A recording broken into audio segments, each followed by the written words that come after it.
Dice así la palabra del Señor desde el versículo 1 hasta el verso 11. En el año segundo del rey Darío, en el mes sexto, el día primero del mes, vino la palabra del Señor por medio del profeta Ageo a Zorobabel, hijo de Salatiel, gobernador de Judá, y al sumo sacerdote Josué, hijo de Josadac. Así dice el Señor de los ejércitos. Este pueblo dice, no ha llegado el tiempo de que la casa del Señor sea reedificada. Entonces vino la palabra del Señor por medio del profeta Ageo. ¿Es acaso tiempo para que ustedes habiten en sus casas artesonadas mientras esta casa está desolada? Ahora pues, así dice el Señor de los ejércitos, consideren bien sus caminos. Siembran mucho, pero recogen poco. Comen, pero no hay suficiente para que se sacien. Beben, pero no hay suficiente para que se embriaguen. Se visten, pero nadie se calienta. Y el que recibe salario en bolsa rota. Así dice el Señor de los ejércitos, consideren bien sus caminos, suban al monte, traigan madera y reedifiquen el templo para que me agrade de él y yo sea glorificado, dice el Señor. Esperan mucho, pero hay poco, y lo que traen a casa yo lo aviento. ¿Por qué? Declara el Señor de los ejércitos. Por causa de mi casa que está desolada, mientras cada uno de ustedes corre a su casa. Por tanto, por causa de ustedes, los cielos han retenido su rocío y la tierra ha retenido sus frutos. Llamé a la sequía sobre la tierra, sobre los montes, sobre el trigo, sobre el vino nuevo, sobre el aceite, sobre todo lo que produce la tierra, sobre los hombres, sobre el ganado y sobre todo el trabajo de sus manos. El Señor nos bendiga por medio de su palabra. Vamos a orar. Padre bueno, Dios bendito, gracias damos, Señor, a ti, porque eres fiel, porque se renuevan tus misericordias cada mañana, porque tu gracia ha sido sobreabundante. Gracias, Señor, te damos por tu Hijo Jesucristo, nuestro Señor, en quien pudimos hacer memoria, en quien nuestros corazones se gozan, a quien queremos rendirnos, Señor, a cuyos pies queremos estar. Gracias, Padre, por ese don inefable que nos has dado. Gracias por poder contemplarle, admirarle, Señor, por todo lo que... Gracias, Señor, te damos por poder estar juntos, llevando gloria a ti por medio de él. Y también ahora, delante de tu palabra, Señor, queriendo ser enseñados por ti, queriendo poner delante de ti corazones dispuestos, Señor, sencillos, dóciles, en los cuales tu palabra fructifique. Reconocemos, Señor, que no es de hombre ni por hombre, por eso suplicamos la guía de tu Espíritu con cada corazón para recibir tu palabra con mi boca, oh Dios, para que seas tú hablando, sea tu nombre glorificado, seas tú obrando en medio de tu pueblo conforme a tus propósitos para tu gloria. Ayúdanos, Señor, te rogamos que esta tu palabra halle cabida en nuestro corazón. En el nombre precioso de tu amado Cristo, Señor, encomendamos este tiempo a ti. Amén. Muy bien, hermanos, hemos estado mirando entonces en el libro de Ageo el tema general de la adoración, de una verdadera adoración, de cómo el pueblo de Dios es llamado a tributar una genuina adoración a Dios. Y dentro del relato encontramos que una de las primeras cosas de las que Ageo hace mención al pueblo, que están ligadas a la adoración que el pueblo presenta delante de su Dios, tiene que ver con las prioridades, con qué es lo que el pueblo establece como primero, qué es a lo que el pueblo le dedica su tiempo, que fue de la primera que vimos, y la segunda que vimos fue el tema del esfuerzo. ¿Qué es lo que nos ocupa? ¿Qué es lo que nosotros, o en qué es lo que nosotros invertimos nuestras energías? Que fue lo que empezamos a ver en el versículo 6, o fue lo último que estuvimos viendo en el versículo 6, cuando el Señor les relata lo infructífero que han sido sus esfuerzos. Siembran mucho, recogen poco, comen, pero no tienen suficiente para que se sacien, etcétera. ¿Por qué? Porque el pueblo ha puesto de lado lo que debería ser primero en sus vidas, que es la presencia de Dios con ellos. Y en el caso práctico, eso era reflejado a través de la reconstrucción del templo que habían dejado de lado más de una década atrás. Y quisiera decir una otra cosa ahí en el versículo 6 para seguir adelante con el texto, y es que estas palabras, estas imágenes, estas 5 imágenes de cómo consiguen cosas o cómo trabajan en algo, pero en últimas no logran el fruto que realmente satisfaga de esto que hacen. Si bien es cierto, describen la imagen de lo que está pasando en ese momento con el pueblo de Israel, estas palabras también tienen un eco un poco más atrás en la historia del pueblo de Israel, porque tristemente ha sido ese el diario vivir del pueblo. Si miramos el pueblo desde que salió de la tierra de Egipto y Dios establece su pacto con ellos en el Sinaí, cuando les dice, si me obedecen, yo les bendeciré, si no, traeré maldición sobre ellos. ¿Qué fue lo que sucedió con el pueblo de Israel muy pocos días después de este pacto? Hacen un becerro de oro y se apartan del Señor. Y comienzan los juicios de Dios sobre ellos. El Señor les castiga, les perdona, y más adelante entonces se quejan de una cosa y más adelante se quejan de otra y luego de otra y luego de otra. Y el pueblo de Israel pareciera no haber conseguido la bendición plena de lo que Dios tenía para ellos. ¿Por qué? Porque su corazón continuamente está debatiéndose entre dos pensamientos.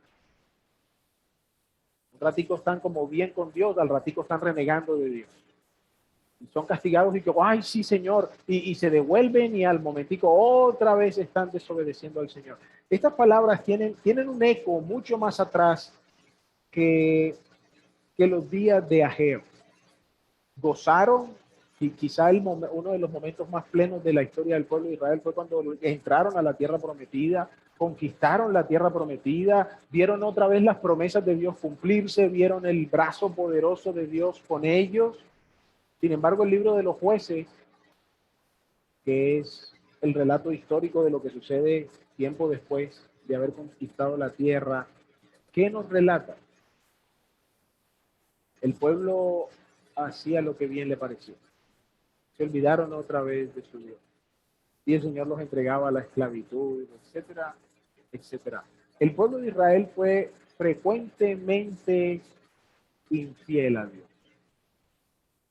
Ahora, ¿por qué hacemos notar esto? Porque recuerden que en términos de la adoración hemos dicho que el asunto de la adoración va más allá de de las formas, de lo que se hace en un culto. Y mientras el pueblo de Israel en toda su historia está siendo infiel, ¿qué no han dejado de hacer? No han dejado de presentar sacrificios, no han dejado de practicar las fiestas que Dios les ordenó. Es decir, todavía continuaban con un montón de formas en las que parecía que el pueblo adoraba a su Dios, pero donde su corazón no estaba. El Señor en tiempos de Isaías, en el caso de Ageo, tiempo atrás, les dijo a este pueblo: de labios me honra, ¿cierto? Conocemos el texto muy bien, pero su corazón está lejos, lejos de mí. Qué triste recuerdo, qué doloroso recuerdo para el pueblo de Israel. Qué frustrante de pronto ha podido ser detenerse en estos días, escuchar las palabras del Señor y mirar atrás y decir, mira, el problema no es de ahora.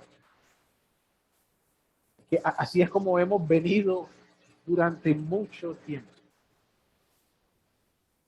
Y es entonces donde quisiera hacer una primera reflexión para nosotros.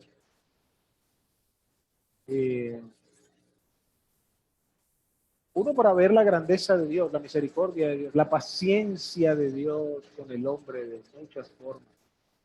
El Señor a través de los profetas muchas veces les habló. Jeremías, uno de los últimos profetas antes del cautiverio, repite en su escrito, yo les hablé desde temprano y sin cesar. Sin embargo, no me escucharon.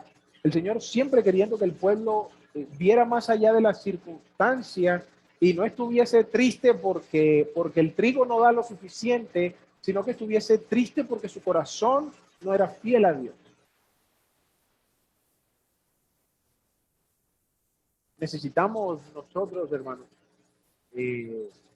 prestar atención cuando Dios nos habla. Necesitamos ser sensibles a lo que Dios quiere que nosotros veamos, no a lo que nosotros queremos que Dios resuelva en nuestras circunstancias. Pudiera ser que el Señor lleva tiempo hablándonos, y nosotros persistiendo en conducirnos fuera de su voluntad. Sin embargo, estamos gozosos en medio del culto y cantamos y nos vamos contentos a la casa porque estuvimos en la reunión. Pero ¿y nuestro corazón realmente dónde está? Todo el día, todos los días. ¿Qué es lo que nuestro corazón, por encima de las formas, anhela? Es triste ver cómo muchas veces los creyentes vamos de golpe en golpe. Vamos de situación en situación y creemos a veces que es que el Señor tiene la mala, como se dice coloquialmente, que mejor dicho, no, le caímos mal y el hombre está dele. ¿Cuántas veces nos hemos sentado a reflexionar si es la actitud de mi corazón la que está provocando todo esto? ¿Cuántas veces hemos sido sensibles para decir, Señor, como dijo el salmista, ve si hay en mí camino de perversidad? Pronto no se trata de alrededor, de pronto el asunto está en mi propio corazón. De hecho, era una de las cosas que el hermano Alfonso mencionaba el domingo, ¿cierto? Respecto a los conflictos. Y generalmente los conflictos comienzan ¿dónde? Y estuvieron, ¿no? El domingo pasado. Y si prestamos atención, ¿no? ¿Dónde comienzan los conflictos? Aquí adentro. No comienzan allá afuera, comienzan aquí adentro. Y miren, esto es un recordatorio del Señor. Y cuando buscamos al Señor, estamos esperando que las circunstancias se arreglen. Digamos que todo vuelva a la normalidad. Sin a veces permitir que el Señor cambie nuestro corazón. Que es lo que debe ser cambiado, no las circunstancias. El Señor dice en el Salmo 32:8, yo te haré saber y te enseñaré el camino que debes andar. Te aconsejaré con mis ojos puestos en ti. Más allá de lo que hacemos, es si nuestros oídos están atentos al Señor. Proverbios dice, dame, hijo mío, tu corazón y que tus ojos se deleiten en mis caminos. Seguramente eso impactará nuestras circunstancias, ¿cierto? Las cosas en las que estamos inmersos o envueltos. Pero el Señor está buscando la fidelidad de nuestro corazón. Isaías 26:9 dice, en la noche te desea mi alma, en verdad mi espíritu dentro de mí te busca con diligencia, porque cuando la tierra tiene conocimiento de tus juicios, aprenden justicia los habitantes del mundo. Es decir, lo que no estaba pasando con el pueblo de Israel. Los juicios de Dios están viniendo sobre ellos, pero su corazón persistía duro.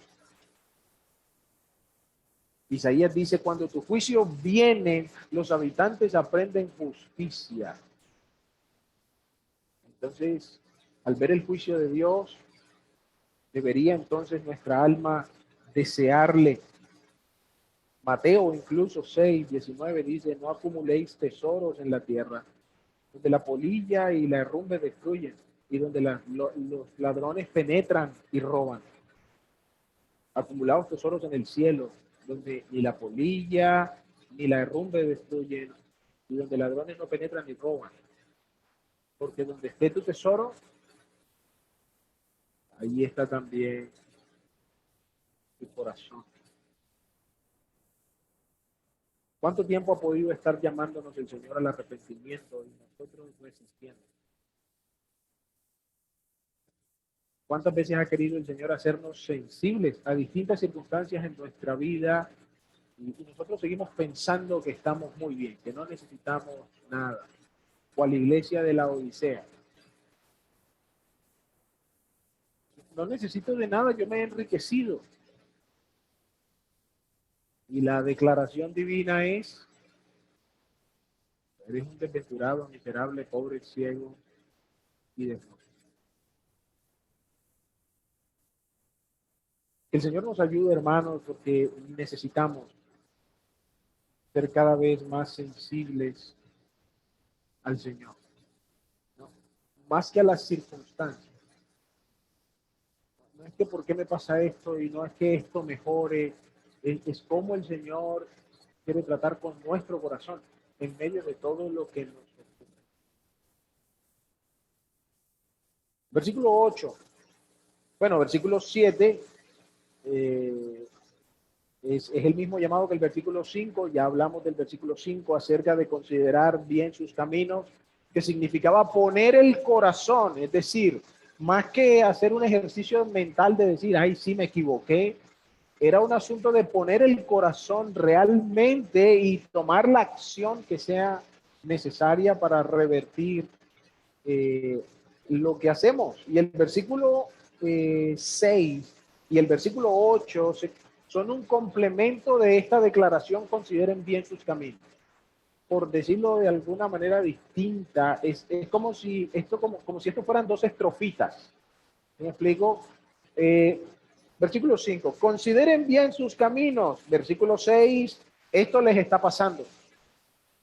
Versículo 7, consideren bien sus caminos. Versículo 8, hagan lo que deben. ¿Sí me hice entender? Esta es la frase que llama la atención. Consideren bien sus caminos, pero entonces hay dos cosas que considerar y esto confirma lo que hablamos respecto al significado de la expresión. ¿Qué es la primera cosa que tengo que revisar? ¿Qué es lo que estoy haciendo? ¿Qué es lo que está pasando? Tengo que sentarme a considerar las circunstancias en las que estoy envuelto y escuchar la voz del Señor respecto a lo que está pasando. Considero bien mi camino y entonces lo segundo es, pongo diligencia en tomar el camino que Dios quiere que tome. Alguna vez con un joven años atrás, hablando acerca de algunos asuntos de su vida, estuvimos hablando a lo largo de un año con bastante regularidad. Y después como de 10, 11 meses de estar conversando, el tema era el mismo. Siempre que hablamos, ay, sí, yo sé que soy así. Ya para esas últimas semanas yo le dije, bueno, el día que quieras hacer algo al respecto, hablamos. Porque llevamos un año y llevas un año diciéndome, ay, sí, yo sé que soy así, pero no pasa nada. No te arrepientes, no cambias de actitud, no tomas acciones diferentes. El día que realmente quieras hacer algo, entonces seguimos hablando porque no tiene propósito seguir discutiendo la realidad que tú y yo ya sabemos cuál es, pero sin que haya deseo de cambiar. Y ese es el llamado al arrepentimiento, cuando hablamos del verdadero arrepentimiento en el Salmo 51. El arrepentimiento no es solo, porque sí es parte de, pero no es solo saber que estoy haciendo algo mal. Es apartarme, es ir en otra dirección. hagan lo que deben hacer. Ahora, ¿qué es lo que está pasando? Recordemos un poco la historia. El pueblo, ¿qué hizo con las provisiones que tenía para usar en el templo? La metieron en su casa, se acabaron eso, se hicieron sus palacios y todo lo que era para construir el templo lo acabaron. ¿Qué les dice el Señor entonces en este versículo?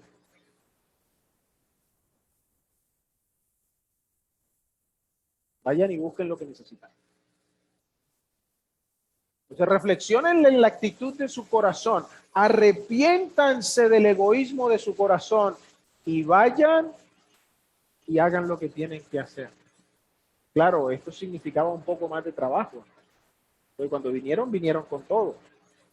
Ahora les tocaba a ellos mismos ir a cortar los árboles, a derramarlos, descortezarlos, cortarlos, traerlos. Ahora el trabajo era más grande,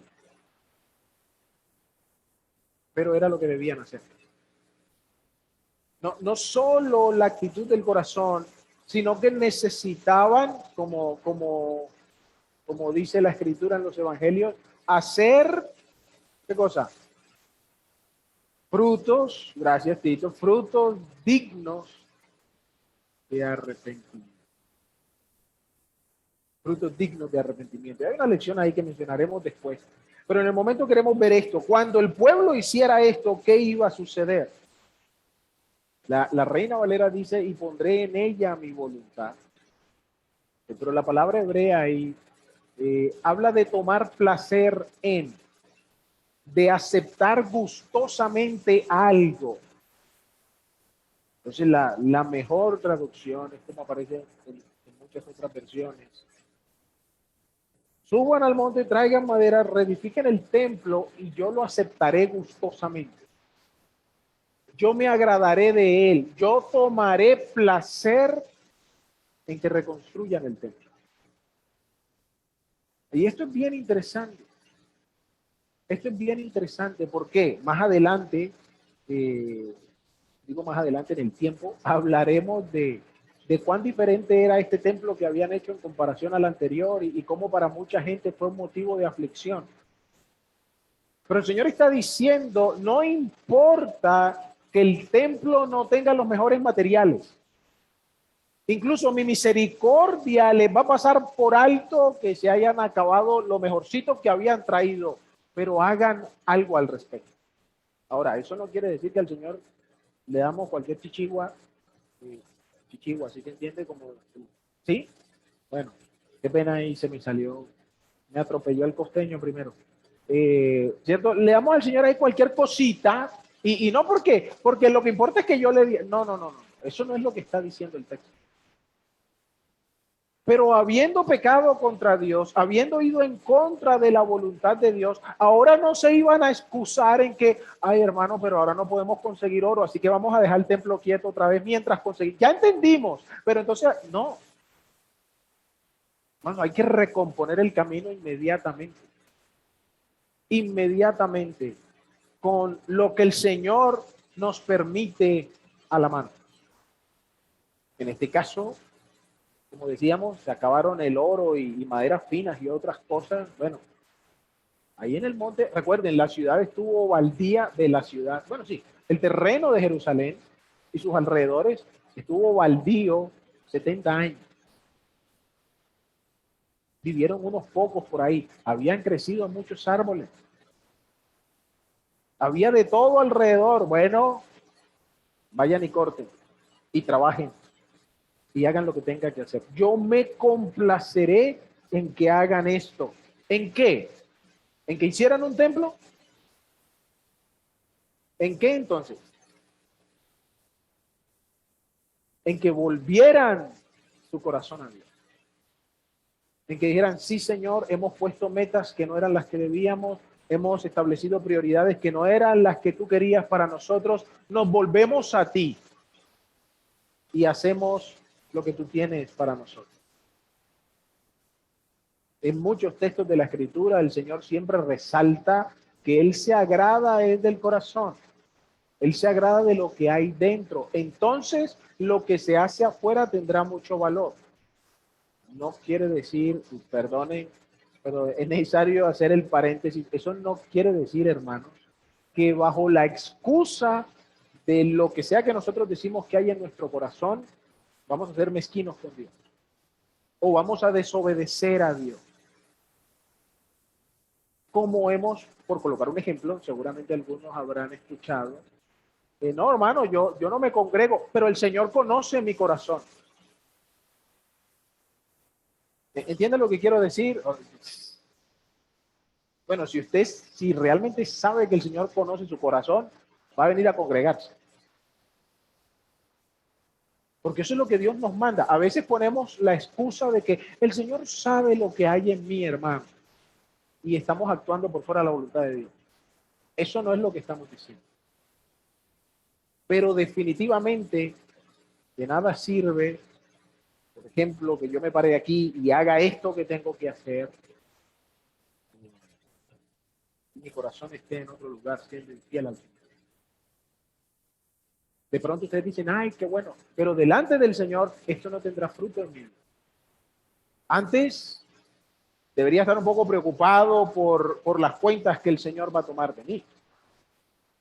¿Entienden lo que queremos ilustrar mejor? Entonces, hermanos, sí, el corazón es lo que Dios está buscando, pero no nos escondamos allí para ser mezquinos con el Señor o para andar por fuera de la voluntad del Señor. Dice el Señor que cuando el pueblo hiciera esto, ¿qué pasaría? Él sería glorificado. Y lo que esta expresión quiere comunicar, dicho de otra manera, es que Él mostraría su gloria.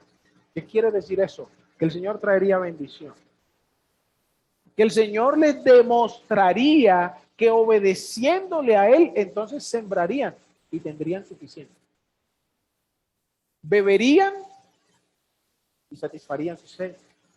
Comerían y estarían plenamente satisfechos. Se pondrían sus ropas y estarían abrigados. ¿Me siguen? La gente estaba buscando eso y no lograba nada. El Señor le dice, cuando se vuelvan a mí, yo les mostraré mi gloria, que no se trata de cuánto grano siembran, se trata de mi bendición con ustedes.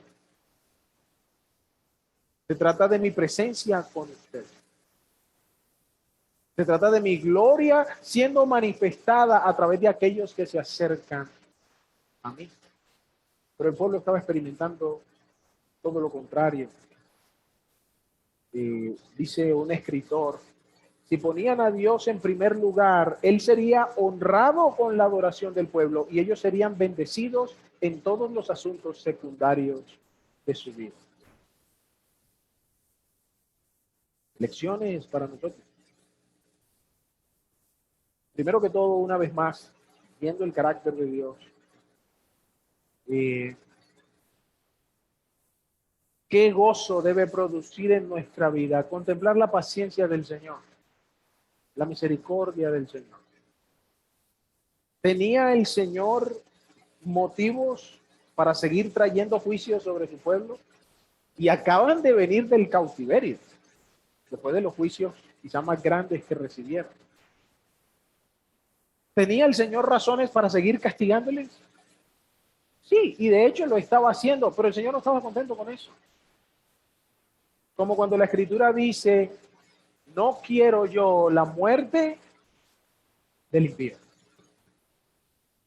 Claro, el Señor habrá de juzgar, y si en últimas esa es su sentencia, el Señor la ejecutará, pero no es su deseo condenar al impío. No es lo que Él quiere. Él quiere que viva, dice la Escritura. Y lo vemos a lo largo de toda la Escritura. Siempre que los hombres se encontraban en una encrucijada, Dios les hacía saber las consecuencias de cualquier decisión y les decía, escoge de este lado para que te vaya bien.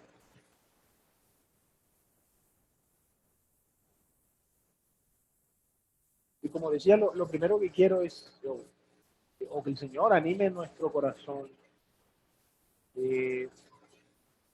Porque, hermanos, a veces hemos creído que porque hicimos o fuimos X o Y cosa en el pasado, eh, no podemos ahora disfrutar de la bendición de Dios. He hablado con personas, con hermanos que han pecado contra el Señor y entonces creen que ya el Señor no puede perdonarles porque es que, hermano, yo caí feo en esto. Definitivamente necesitamos vivir advertidos, ¿cierto? No es que vamos a ser descarados, pues. Pero hermano, las misericordias del Señor nunca terminan. ¿Por qué trataríamos nosotros con más dureza nuestro pecado que lo que Dios lo hace sobre nosotros? Y tampoco estoy diciendo que el pecado no tenga que tratarse con la dureza que se tiene que tratar. Tendrá su momento y su lugar. Pero a veces nosotros mismos somos los que no nos acogemos al perdón divino.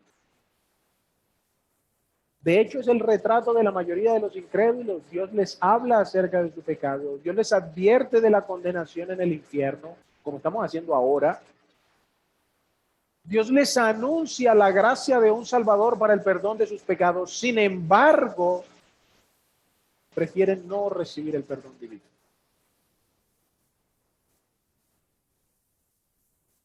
Y entendemos que el corazón de Dios se aflige por aquellos que no vienen a Él. ¿Cuánto más, hermanos, los que somos sus hijos? Tenemos la confianza para ser restaurados por el Señor, para volver a su comunión, para volver a su gozo, para depender de Él y caminar con Él. Oramos los martes, ¿cierto? Por los apartados, son personas que están en nuestro corazón.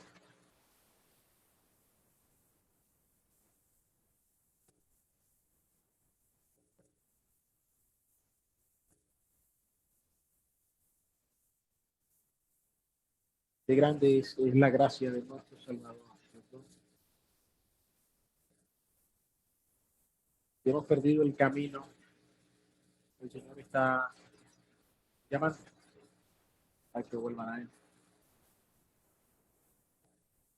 Y hermanos, recordemos entonces cómo esto tiene que ver con la adoración que rendimos al Señor. Esto, la segunda cosa que quiero observar respecto a esto es el costo, digamos, que hay detrás cuando hemos pecado contra el Señor. No quiero pensemos que es que como es la idea habitual, por lo menos en nuestra cultura, de que si la embarro con el Señor, tengo que pagarle de cierta forma, ¿no? Tengo que compensar por aquello que hice. Tenemos las promesas, mandas. Hay un montón de formas en nuestra cultura en las que, no, yo compenso a Dios de cierta manera por el daño que hice. No es esa la idea que queremos comunicar. Sin embargo, hermanos, la Escritura sí nos está hablando aquí.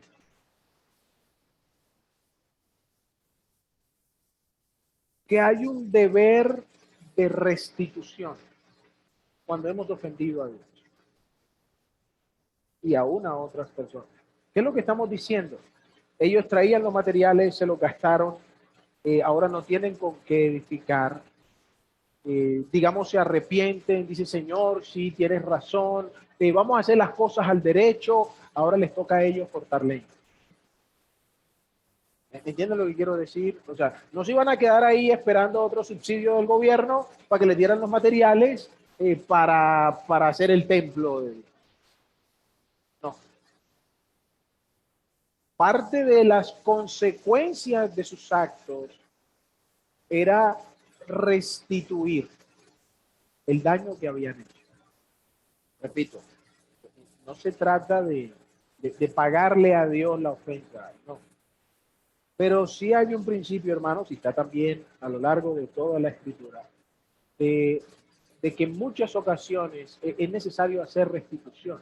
Esta restitución es lo que testifica de que hay un genuino arrepentimiento.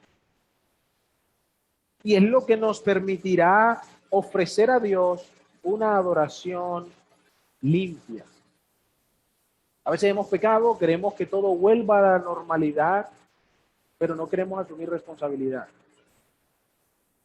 Ay, sí, hermano, un ejemplo cualquiera, ¿no? Espero que no haya pasado porque, ay, hermano, sí, qué pena, no, yo me airé y le reventé todos los vidrios de la casa, hermano, perdóneme, ¿no? Nos vemos. Hermano, y los vidrios, ¿qué? Si está arrepentido, debe ser consciente de todo el daño que causó y procurar restituir. Hermano, ahora no tengo, no sé cómo, pero hermano, yo le pago los vidrios, fue mi pecado. Hay un montón de testimonios en la vida de la iglesia.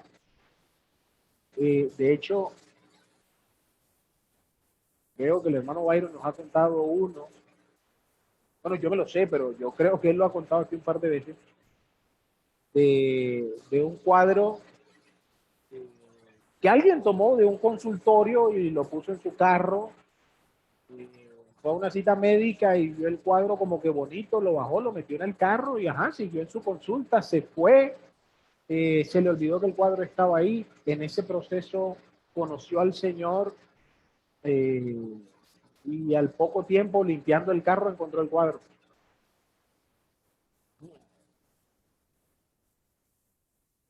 Y fue y agarró su cuadro y lo colgó en la puerta y salió corriendo. No, dijo, vea, perdóneme, yo tomé este cuadro de aquí, aquí lo entregué. ¿Entienden a dónde vamos ahora? Muchas veces nosotros queremos ser facilistas con el pecado y queremos salirnos de él de la manera más incógnita posible cuando hemos atropellado a todo el mundo alrededor. En algunas ocasiones, bastantes, la Escritura nos muestra que este acto de la restitución es testimonio de un corazón que realmente está arrepentido. De hecho, si ustedes leen el Antiguo Testamento, desde que el Señor estableció a su pueblo, incluso estableció leyes para la restitución de actos que se hacían con maldad. ¿Recuerdan el caso de David? Porque estudiamos el Salmo 51. Espero que se acuerden.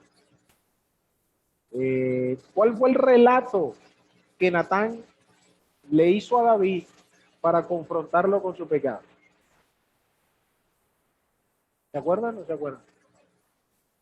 A un señor tenía una ovejita que la quería más que al hijo. El otro tenía cualquier cantidad de ganado, pero el rico, recibiendo una visita, va y le quita la ovejita al vecino, que solo tenía una, y la mata para darle comida a su invitado. Y se enciende la ira de David. ¿Y qué dice David? Tiene que pagar 4 veces la cordera que tomó y tiene que morir.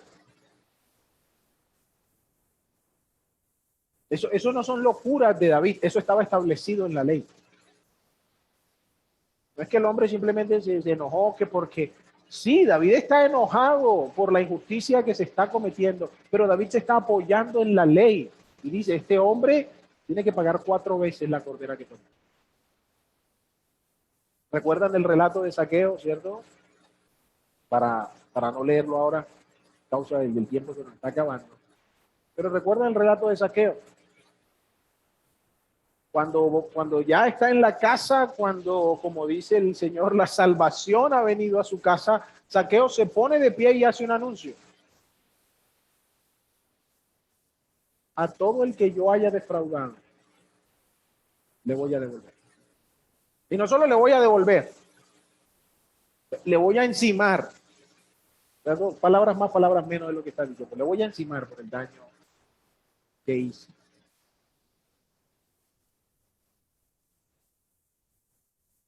Hermanos, ¿cuántas veces hemos ofendido al Señor y aún así estamos esperando que Él resuelva todo?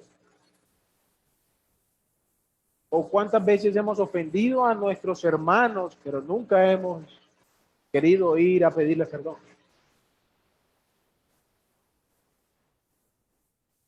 ¿Cuántas veces hemos agraviado de muchas maneras, pero no hemos querido tomar responsabilidad? No, el Señor y yo, ya Él sabe, ya eso quedó en paz. No, si hemos hecho daños a otros, necesitamos restituir. El Señor, recuerden, aquel que presenta la ofrenda en el altar, de ahí resuelve y luego trae la ofrenda. ¿Por qué llegamos a este ejemplo? Recuerden que estamos hablando de la adoración. Qué fácil pudiera ser, no siempre, pero qué fácil pudiera ser traer cosas delante del altar. ¿Me siguen? Pero con corazones cargados de asuntos de los cuales no nos queremos hacer responsables. Y estamos contentos porque, Señor, mira lo que te traje.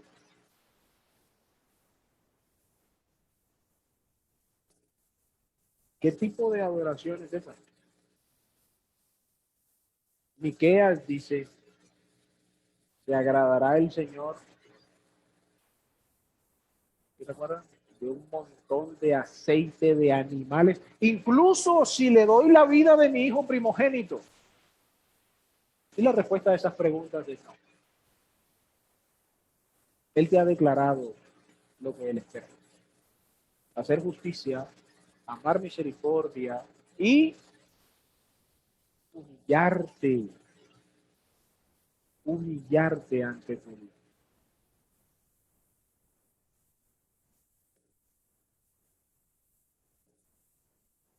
Que el Señor nos ayude, hermanos, a tener un corazón solícito cuando se nos demande hacer restitución. Termino mencionándoles este texto en Lamentaciones. Dice, ¿por qué se lamenta el hombre viviente? Sea valiente frente a sus pecados.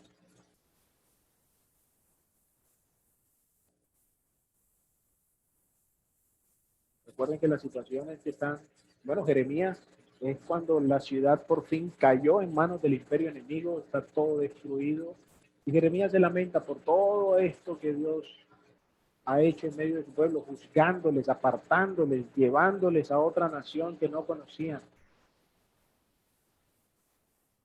Y él dice, bueno, en palabras muy criollas, ¿no? Pero no ser irreverente, pero, ahora sí están llorando por todo lo que está pasando. Llegó el juicio de Dios, ahora sí todo el mundo, ¿qué es esto tan duro? Y Jeremías dice, sean valientes frente a sus pecados. Porque esto que nos está pasando no es un accidente, es consecuencia de nuestros actos. Entonces humillémonos bajo las misericordias de Dios y enfrentemos nuestro pecado. No nos pongamos a llorar por el daño, pongámonos a llorar porque el daño ha sido por causa de mi pecado. Señor, perdóname. No podemos tributar una adoración genuina a Dios si no queremos lidiar con el pecado, si no queremos ser valientes frente a nuestros pecados. Padre bendito, Rey eterno, a ti encomendamos nuestras almas, Señor.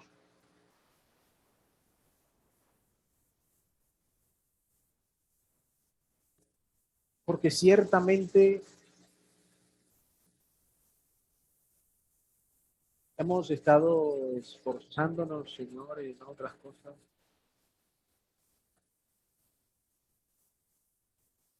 porque ciertamente hemos querido muchas veces una solución fácil para nuestros pecados,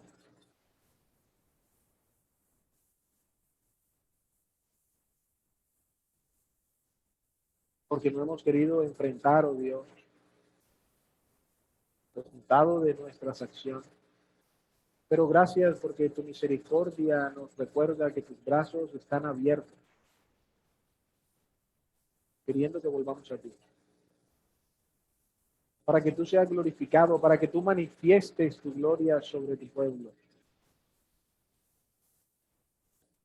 para que a pesar de haber pecado contra ti, arrepentidos, Señor, podamos seguir disfrutando de tu bendición, para que entonces el fruto de alabanza que nuestros labios ofrecen sea de un corazón que está cerca a ti. Perdónanos, Padre, porque hemos sido frecuentemente infieles, porque en ocasiones nos hemos resistido a volver a ti. Ruego aún, Señor, por aquellos que están en tinieblas y no quieren venir a la luz de Cristo. Oh Padre, cuántas decisiones tomamos que atentan con nuestro propio bienestar espiritual. Ayúdanos, Señor, a ver, solo en ti hay genuina bendición. Solo en ti está el gozo, la paz, la plenitud. Padre, que cuando expresemos formalmente nuestra adoración, tú te deleites en morar con tu pueblo. Porque allí en la alabanza de tu pueblo.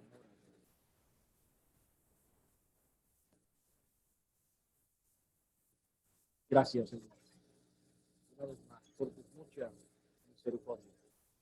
A ti sea la honra y la gloria por siempre. Amén. Que el Señor les guarde, hermanos. 6:30, predicación del Evangelio esta noche.